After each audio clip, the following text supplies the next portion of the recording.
നിന്റെ വഴി യഹോവയെ ഭരമേൽപ്പിക്കുക, അവനിൽ തന്നെ ആശ്രയിക്കുക, അവൻ അത് നിർവഹിക്കും. മതി. നിന്റെ വഴി യഹോവയെ ഭരമേൽപ്പിക്കുക.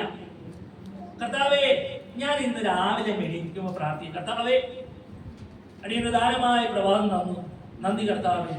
ഇന്ന് പകൽ കർത്താവേ പാപം ചെയ്യാതെ ജീവിക്കാൻ കൃപ തരണേ എന്ന് പ്രാർത്ഥിച്ചിറങ്ങുന്ന എത്ര പേരുണ്ട്. പാപം ചെയ്യാതെ ജീവിക്കാൻ ഇതല്ലേ വഴി ഭരമേൽപ്പിക്കാന്ന് പറഞ്ഞത്. അങ്ങനെ ഒന്ന് പ്രാർത്ഥിച്ചിറങ്ങാൻ ഒന്ന് പ്രാർത്ഥിച്ചിറങ്ങി നോക്കിയേ. തൊട്ട് പുറകെ പുള്ളി ഉണ്ടാവും കേട്ടോ. ആമേൻ. പുള്ളി ഒട്ടും ഇഷ്ടപ്പെടാത്ത കാര്യം അത്. കാരണം ആമേൻ അപ്പോൾ ഇന്നത്തെ ലോകം അത്ര അപകടം പിടിച്ച അവസ്ഥയിലേക്ക് മാറി അല്ലെ. ഈ പിള്ളേരെ വരെ നമ്മൾ എന്ത് ചെയ്യാൻ പറ്റില്ല. ഇപ്പൊ നമ്മള് ചെറുപ്പക്കാരെ പിള്ളേരൊക്കെ ഉണ്ടാവും. ഇപ്പൊ ഈ ഷോണിന്റെ പ്രായത്തിലുള്ള പിള്ളേർ റോട്ടിൽ നിൽക്കുന്നുണ്ടെങ്കിൽ അവരെന്തെങ്കിലും ഒരു തെറ്റുകാട് കാണിക്കുന്നുണ്ടെങ്കിൽ നമ്മളവരോട് ഇതെന്താണെന്ന് വെച്ച് കഴിഞ്ഞാൽ നീ പെട്ടെന്ന് ആ ചോദ്യം പെട്ടെന്ന് റബ്ബർ പന്ത് അടിക്കുന്ന പോലെ ആ ചോദ്യം തന്നെ. പണ്ടാണെങ്കിലോ ഇത് ഇച്ചിരി പ്രായമായിരുന്നു നമുക്കൊക്കെ ടെൻഷനാ, മുട്ടൊക്കെ വറക്കണ പോലെ തോന്നും. ഇപ്പൊ അങ്ങനെയൊന്നുമില്ല. കാലം വല്ലാത്തൊരവസ്ഥയിലേക്ക് മാറി. ആമീൻ. അപ്പൊ നമ്മൾ പ്രാർത്ഥിച്ച് ഒരുങ്ങിനെ കടന്നു പോകണം. ആമീൻ. അതുപോലെ തന്നെ ഞാൻ കഴിഞ്ഞ ദിവസം വാട്സാപ്പിൽ ഒരു മെസ്സേജ് ചെയ്ത് കണ്ടില്ലേ, ഒരു പിള്ളേര് ബൈക്കിന്റെ പുറകെ കയറി പോണത്. സ്കൂൾ പിള്ളേരെ എളുപ്പത്തിനെ ആ ബൈക്കിന്റെ പുറകിൽ ഇരിക്കുമ്പോ ആ ബൈക്ക് ഓടിക്കുന്നവരുടെ കയ്യിൽ എന്താ ഉള്ളതെന്ന് അറിയാത്ത അവസ്ഥയാ. അപകടം പിടിച്ച അവസ്ഥയാ. നമ്മൾ പ്രാർത്ഥിച്ചൊരുങ്ങി പിള്ളേരെ സ്കൂളിലൊക്കെ പോകുമ്പോഴേക്കും പ്രാർത്ഥിച്ചൊരുങ്ങിയല്ലേ പോണേ. ഇവര് രണ്ടുപേരും പ്രാർത്ഥിക്കാതെ വിട്ടില്ല. പ്രാർത്ഥിച്ചു പോകണം. വീട്ടിൽ നിന്ന് ഇറങ്ങുമ്പോൾ പ്രാർത്ഥിക്കണം. സ്കൂളിൽ പോവാന്ന് പറഞ്ഞ് പ്രാർത്ഥിക്കണം. പഠിക്കുന്ന ടീച്ചർമാരെ അധ്യാപകന്മാരെ കൂടെ പഠിക്കുന്നവരെ പ്രാർത്ഥിക്കണം. കാരണം ഏതെങ്കിലും ഒരുത്തൻ എന്തെങ്കിലും ഒരു തെറ്റുമായിട്ട് നമ്മുടെ പിള്ളേരുടെ അടുത്തേക്ക് വരരുത്. ഈ മിഠായിയൊക്കെ ഒരുപാട് മിഠായികളൊക്കെ ഇറങ്ങി കുറെ മിഠായിയൊക്കെ നിർത്തിയിപ്പോ ഈ ഗവൺമെന്റ് വന്നോടുകൂടെ അല്ലെ. ഇതൊന്നും വല്ലതും അറിയുന്നു. ഒരു വല്ലാത്ത അവസ്ഥയിലേക്ക് ലോകം പോയിക്കൊണ്ടിരിക്കുക. ഇത് വഴിയാണ്, നല്ല വഴിയാണെന്ന് തിരിച്ചറിയാൻ പറ്റാത്ത അവസ്ഥ. യെരമ്യാ പ്രവചനത്തിൽ വഴികളെ കുറിച്ച് പറയാനൊന്ന് വായിക്കാം. യെരമ്യാവ് 6:16 വായിക്കും.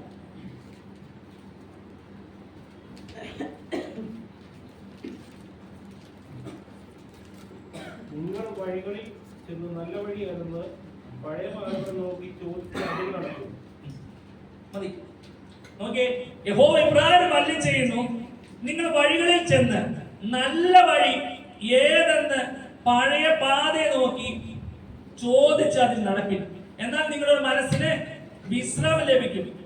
സ്തോത്രം. നല്ല വഴി എന്ന് പറയുന്നത് എന്താ? നല്ല വഴി. ഇവിടെ ഒരു വാക്യം വായിച്ചു, നല്ല വഴി. നമുക്കൊന്ന് ഓട്ടോമാറ്റിക് ചിന്തിച്ചേ. നല്ല വഴി. അന്യാവശ്യന്മാര് ഇവിടെ സൗകര്യന്മാർക്ക് അറിയില്ല നല്ല വഴി എന്ന് പറയുന്നത്. മനസ്സിലായി? ടാറിട്ട് ഇന്റർലോക്കും വിരിച്ച വഴിയെ കുറിച്ച് അല്ലേ പറയാം. നിന്റെ വഴി യഹോവയെ ഭരമേൽപ്പിക്കുക എന്ന് പറഞ്ഞ സങ്കീർത്തനൻ ദാവീദ് പറയുന്ന പോലെ തന്നെ ഇവിടെ യെരമ്യാ പ്രവാചകൻ പറയണേ, ആമേൻ, യഹോവ ഇപ്രകാരം പറയും, നിങ്ങൾ വഴികളിൽ ചെന്ന് നല്ല വഴി ഏതെന്ന്. ഈ നല്ല വഴിയെ കുറിച്ച് പറയും. നല്ല വഴി എന്ന് പറയുന്നത് ഇത് നിങ്ങൾക്ക് പറഞ്ഞാൽ നിങ്ങളുടെ മനസ്സിലുണ്ടാവും. അല്ലെങ്കിൽ നിങ്ങൾ നല്ല വഴി എന്ന് പറയുമ്പോൾ നിങ്ങളുടെ മനസ്സിൽ പോണത് അവിടെ എയർപോർട്ട് അവിടെയുള്ള വലിയ ഹോട്ടലിന് മുന്നിലിട്ടിരിക്കുന്ന ഇന്റർലോക്ക് കട്ട ആ വിരിച്ച വഴി, ആ പുല്ലൊക്കെ വിരിച്ച അതാ നിങ്ങളുടെ മനസ്സിലേക്ക് പോകുന്നത്. അതല്ല. നോക്കിയേ, ഒന്നുകൂടി ഉറപ്പ് പറഞ്ഞേ. അതാ ദൈവത്തിന് ഇഷ്ടമുള്ള പ്രസാദമുള്ള വഴി, ദൈവത്തിന് ഇഷ്ടമുള്ള ഒരു വഴി. ഈ ഒരു വഴിയിലൂടെ നമുക്ക് നടക്കേണ്ടത്. ഹല്ലേലൂയ. അതല്ലാതെ നമുക്ക് ഇഷ്ടപ്പെട്ടതുപോലെ ഹല്ലേലൂയ ഒരു തോന്നി പോലൊരു ചിന്തകള്, ഹല്ലേലൂയ തോന്നി പോലുള്ള പ്രവൃത്തികള്, ഇതിലൂടെ അല്ല നമ്മൾ സഞ്ചരിക്കേണ്ടത്. ദൈവത്തിന് ഇഷ്ടമുള്ള അതാ നല്ല വഴി ഏതെന്ന് ഹല്ലേലൂയ പഴയ പാതകളെ നോക്കി ചോദിച്ചതിൽ നടപ്പിൻ, എന്നാൽ നിങ്ങളുടെ മനസ്സിന് വിശ്രാമം ലഭിക്കും. അപ്പൊ നമ്മുടെ പൂർവിക പിതാക്കന്മാര് കാണിച്ചു തന്നിട്ടുണ്ടല്ലേ രക്ഷയുടെ ഒരു മാർഗം, അല്ലെ? രക്ഷയുടെ മാർഗം കാണിച്ചു തന്നിട്ടുണ്ട്. ഈ രക്ഷയുടെ മാർഗം അനുസരിച്ച് പോകുന്ന ദൈവമക്കളെ തിരിച്ചറിഞ്ഞ് അത് നമ്മുടെ മനസ്സിന് എന്തുണ്ടാകും? വിശ്രാമം എന്ന് വെച്ചൊരു ആശ്വാസം ഉണ്ടാകുന്നു. ആശ്വാസം ഉണ്ടാകും. ഹല്ലേലൂയ. ഞാൻ ഇത് പറഞ്ഞ് അതിലേക്ക് തന്നെ പോവുകയാണ്. ആമേൻ. നമ്മള് ആത്മീയമായ കാര്യങ്ങളിലേക്ക് ചിന്തിക്കുമ്പോൾ പഴയ പാതയെ നോക്കിയാണോ നടക്കണേ? ആണോ? പഴയ പാതയെ നോക്കി പൂർവ്വ പിതാക്കന്മാർ കാണിച്ചത് പോലെ ഒരു പ്രവൃത്തി നമ്മുടെ ജീവിതത്തിൽ ഉണ്ടോ? ഇന്ന് നമ്മൾ ഏത് വഴിയാ തെരഞ്ഞെടുക്കുന്നേ? ഏത് വഴിയാ തെരഞ്ഞെടുക്കുന്നേ? നല്ല വഴിയാണോ തെരഞ്ഞെടുക്കുന്നേ? നല്ല വഴി തെരഞ്ഞെടുക്കുന്ന ആളുകളുമുണ്ട്, തോന്നി പോലെ വഴി തെരഞ്ഞെടുക്കുന്നവരുണ്ട്. Hallelujah, hallelujah. ഇന്ന് നമ്മൾ രാവിലെ ദൈവത്തിന് ഇഷ്ടമുള്ള ഒരു വഴിയല്ലേ തെരഞ്ഞെടുത്ത്, അല്ലേ? അതുകൊണ്ടാണ് നമ്മളെല്ലാവരും പ്രാർത്ഥനയ്ക്ക് ഇവിടെ കടന്നു വന്ന് കർത്താവിന് മഹത്വം അർപ്പിക്കുന്നത്. ഇന്ന് വേറെ ഏതെങ്കിലും വഴി തെരഞ്ഞെടുത്തിട്ടുണ്ടോ? വലിയ കല്യാണോ, അപ്പൊ അവിടെ ചെല്ലുമ്പോ തന്നെ കളറുകൾ നിറച്ച വെള്ളം, പിന്നെ ചെമ്പരത്തി ചായ, ഇതൊക്കെ തലയിലേക്ക് കീറുമ്പോ ചെമ്പരത്തി, പിന്നെ മറ്റേ ലാവണ്ടർ, ചായയുടെ പേര്, പിന്നെ കാശ്മീരി ചായ. ഇതാകുമ്പോ ഓർത്ത് കഴിയുമ്പോ നമ്മുടെ മനസ്സിലേക്ക് വരുന്ന എന്താ? വഴി ഏതാ?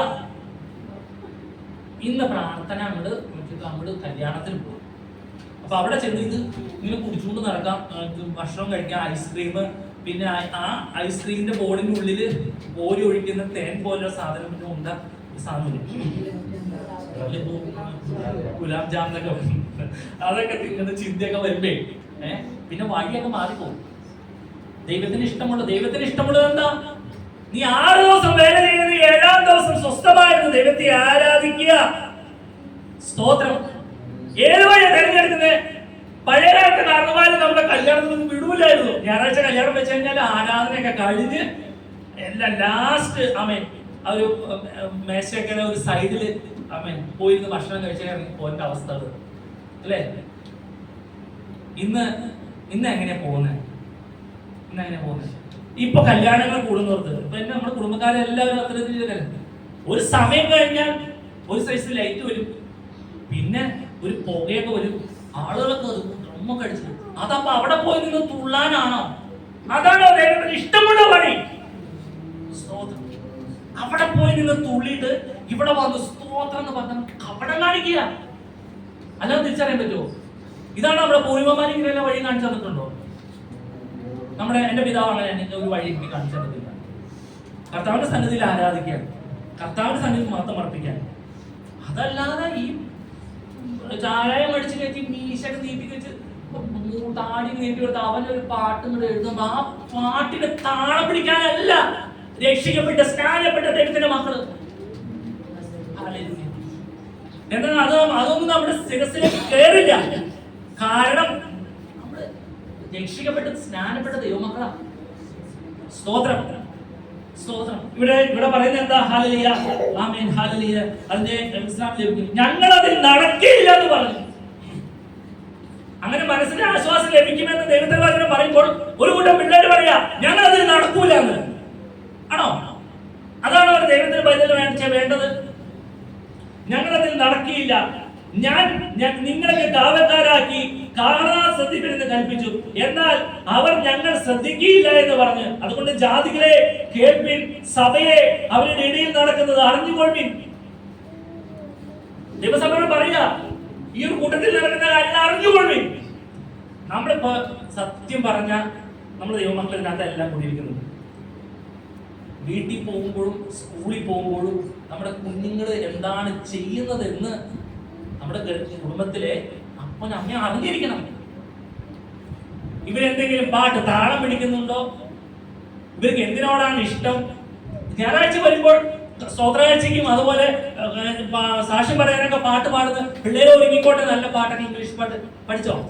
ഒരു പാട്ട് ഞാൻ നില ഗ്രൂപ്പിലിട്ടില്ലേ, ഒരു ഇംഗ്ലീഷ് പാട്ട്, അത് കൊച്ചിനോട് പഠിക്കാൻ പാടാൻ പറഞ്ഞു. നിങ്ങൾക്ക് പാടോ നോക്കാം. എനിക്ക് അങ്ങനെ പാട്ടിനെ കുറിച്ചില്ല അല്ലേ? ഒരു പാട്ട് അതൊക്കെ പഠിക്കുമ്പോൾ നല്ലതല്ലേ? അതല്ലാതെ ഞാൻ ഇപ്പൊ കഴിഞ്ഞ ദിവസം അനിത സ്കൂളിൽ ചെന്നപ്പോ ഒരു ഭയങ്കര ഒരു വൈറലായ ഒരു ഇംഗ്ലീഷ് മലയാളം പാട്ടുണ്ട്. ആ പാട്ടിന് താളം വെച്ച് കുഞ്ഞി പിള്ളേരെ കൊണ്ട് ഒരു നൃത്തം ചെയ്യിപ്പിക്കാം.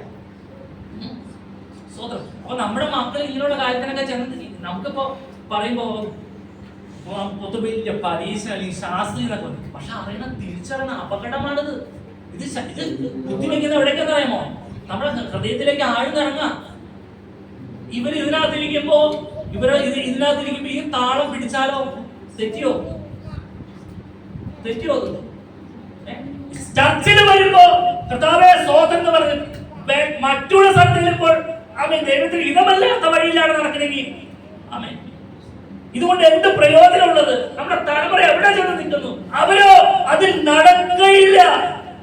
ഞങ്ങൾക്ക് കാരണവന്മാർ പോയ വഴിയിൽ നടക്കാൻ പറ്റൂല എന്ന് വാശി പിടിക്കും. നമ്മളെവിടെ തകർന്നോണെന്നറിയാമോ? വചനം പറയുന്ന കർത്താവായ യേശു ക്രിസ്തുവിൽ ഒരുത്തൻ വിശ്വസിച്ചാൽ അവന്റെ കുടുംബം രക്ഷപ്പെടുന്ന വചനം പറയുന്നത്. തലമുറയോളം ആ വിശ്വസ്തത ഉണ്ടാകുമെന്ന് പറയുന്നു. തലമുറയെ നേരവണ്ണം നടത്തേണ്ട ഉത്തരവാദിത്വം മാതാപിതാക്കൾക്കാണ്. മാതാപിതാക്കൾ അവരെ പറഞ്ഞു കൊടുക്കേണ്ട കാര്യങ്ങൾ പറഞ്ഞു കൊടുത്ത്, ശാസിക്കേണ്ടവർക്ക് ശാസിച്ച് ശിക്ഷിച്ച് വളർത്തിയാൽ അവരെന്ത് പറയും? നമ്മുടെ മക്കളെ പോലെ അവർ പറയും, ഞങ്ങൾക്ക് ഈ പാതൊക്കെ തന്നെ മതി, ഞങ്ങൾ ഇങ്ങനെ പോകുള്ളൂ. അല്ലെങ്കിൽ ടൂറൊക്കെ പോകുമ്പോ അവര് പറയും ഞങ്ങൾക്ക് ഇങ്ങനെയുള്ള കാര്യങ്ങൾ അല്ലെ. രാജീവ് ഒരു ഹോസ്പിറ്റലില് അല്ലെ എന്തെല്ലാം കാര്യങ്ങൾ നടക്കുന്നു അല്ലേ? അപകടങ്ങളും അനർത്ഥങ്ങളും തമ്മിൽ എന്തുമാത്രം ആളുകൾ കടന്നു വരുന്നു അല്ലെ.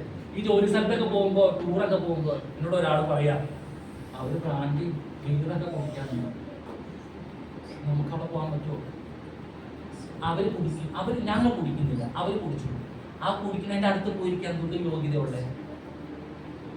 അവിടെ പോയിരുന്ന് അവന്റെ വായിലെ മണവും ബ്രാൻഡി കുടിച്ചല്ലേ? ഞാൻ കുടിച്ചിട്ടില്ല. ദുഷ്ടന്മാരുടെ ആലോചന പ്രകാരം നടക്കരുത്, പാപികളുടെ വഴി നിൽക്കരുത്, പരിഹാസത്തിന്റെ ഇരിപ്പിടത്തിൽ ഇരിക്കരുത്. ഇരിക്കാൻ വ്യവസ്ഥയില്ല. ഞാൻ കിട്ടില്ല കേട്ടോ, ആ ടൂറൊന്നും ഞാൻ കിട്ടില്ല. പോണം, ഭയങ്കര സങ്കടമായിരുന്നു. വിളിച്ചു നമ്മൾ തിരിച്ചറിഞ്ഞു. ഇപ്പൊ അടുത്ത് ഞാൻ ഇതിനെ കുറിച്ച് കഴിഞ്ഞ പ്രാവശ്യം പറഞ്ഞു പോയതാണ്, എന്നാലും ഒന്നും കൂടെ പറയാം. ഇപ്പൊ അടുത്ത മാസമല്ലേ ആഘോഷം തന്നെ. ആ അപകടമാണ് കേട്ടോ. പോയി ഫോട്ടോ നിർത്തേക്കരുത്. ഫോട്ടോ ഒക്കെ എടുത്ത് ശരിയാണെങ്കിൽ നമ്മൾ പെട്ടുപോകും. അത് ഒരിക്കലും നല്ല വഴിയല്ല. നമ്മൾ ആരുടെ കൂടെ നിൽക്കേണ്ടത്? നമ്മൾ കർത്താവിന്റെ കൂടെ നിൽക്കേണ്ടത്, പ്രാണപ്രിയന്റെ കൂടെ നിൽക്കേണ്ടത്. ആ പ്രാണപ്രിയന്റെ ആത്മാവ് എന്നിൽ നിങ്ങൾ വസിക്കുന്നു. ഈ ഒരു സ്ഥാനത്തിൽ കൂടെ ഫോട്ടോ എടുത്തിട്ടുണ്ടെങ്കിൽ, അതിൻ്റെ കൂടെ ഭക്ഷണം കഴിക്കാൻ നിൽക്കുന്നുണ്ടെങ്കിൽ, ആ വസ്ത്രം ധരിക്കുന്നുണ്ടെങ്കിൽ നിങ്ങൾ അപകടത്തിലാണ്. ഇത് പറയുമ്പോ അവരെന്താ പറയും? ഞങ്ങളും അതിൽ നടക്കില്ല, ഞാൻ പോയി തിന്നും, ഞാൻ ആ വേഷം ധരിക്കും, ആ കൊമ്പും ഇതൊക്കെ വെച്ച് ഞാൻ നടക്കും. സ്തോത്രം.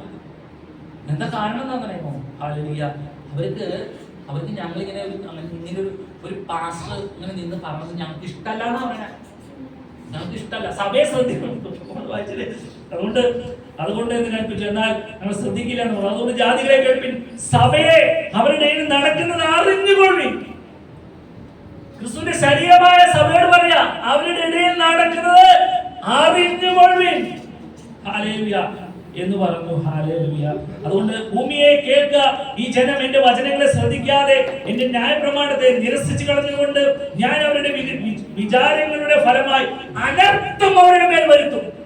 അനർത്ഥം, അവരുടെ വിചാരങ്ങളുടെ ഫലമായി അനർത്ഥം എന്ന് വെച്ച് കഴിഞ്ഞാൽ വലിയൊരു അപകടം എന്നല്ല. നമുക്കൊരു കാര്യത്തിൽ ഒരു ശുഷ്കാന്തി ഉണ്ടാവും. നമ്മുടെ വേണ്ടതായ കാര്യങ്ങളൊന്നും നടക്കൂല. ഞാൻ ഊഹിച്ചോ എന്താണെന്ന്, നടക്കൂല. അനർത്ഥം. നമ്മൾ ലക്ഷ്യം വെക്കുന്ന ഒന്നും ചൊവ്വാകൂല. ഇനി അത് എന്താണെന്ന് ചോദിക്കുമ്പോ ഒന്ന് ഇതിലേക്ക് നല്ല വഴിയിലാണോ എന്ന് പറഞ്ഞേ. അതില്ല. ഞങ്ങള് ഒരു ദിവസം ഞാനൊരു സഹോദരദാസന്റെ വീട്ടിലുണ്ട്. അപ്പൊ താഴത്തെ റൂമിൽ ടി വി ഒന്നുമില്ല. ഞാൻ പാസ്റ്റർ വീഡിയോ എടുത്തോണ്ടിരിക്കുക. ഇച്ചേരെ കഴിയുമ്പോ അവിടെ മോളിൽ നിന്ന് തമിഴ് സിനിമ പാട്ട് ഭയങ്കര ശബ്ദത്തിൽ പാസ്റ്റർ മെസ്സേജ് ആലോചിച്ച് നോക്കി. അവിടെ ഇരിക്കുന്ന എന്റെ അവസ്ഥ ആലോചിച്ച് നോക്കി. ഇത് തുടർന്ന് ആ വീഡിയോ എടുത്തോണ്ട് പറഞ്ഞ എന്റെ അവസ്ഥ ആലോചിച്ച് നോക്കി. എന്നാ ആലോചിച്ച് നോക്കി, നമ്മളെന്താ ചിന്തിച്ചുകൊണ്ടിരിക്കുന്നത്? ആരും അറിയണില്ല എന്ന് ഓർത്തിരിക്കുക. ആ ടി വിയെ കൊണ്ട് താഴ്ത്തുണ്ടോ വെച്ചോ, എല്ലാരും കണ്ടോട്ടെ, താഴ്ത്ത് കണ്ടോട്ടെ. അപ്പൊ പേടിക്കണ്ടല്ലോ. ഈ മോളിൽ പോയി നിന്നു നീ കണ്ടിട്ടില്ല. സ്തോത്രം. ന്യൂസ് കേൾക്കാനാണെങ്കിൽ ന്യൂസ് റിമോട്ട് മാറിപ്പോയി, ന്യൂസ് മാറി, പിന്നെ പാട്ടുകൾ മാത്രം തന്നെ ചാനൽ അതിലൊക്കെ ഒന്ന് പോയിക്കൊണ്ടേ കുത്തി വെച്ചിരിക്കുക. അപ്പൊ നല്ല രസമുണ്ട്. രസം. ആ രസം നല്ല വഴിയല്ല. ആ രസം നല്ല വഴിയല്ല. സോ അതുകൊണ്ട് നമ്മുടെ വചനത്തിലേക്ക് കടന്നു വരട്ടെ. ദാവീദിന്റെ സങ്കീർത്തനത്തിൽ പറയുന്ന പോലെ ഹല്ലേലൂയ, നിന്റെ വഴിയെ യഹോവയെ ബലമേൽപ്പിക്കുക, അവരിൽ തന്നെ ആശ്രയിക്കുക, അവനത് നിർവഹിക്കും. നമുക്ക് പറ്റുമോ യഹോവയിൽ തന്നെ അങ്ങ് ആശ്രയിക്കാൻ പറ്റുമോ? ആശ്രയിക്കാൻ പറ്റും.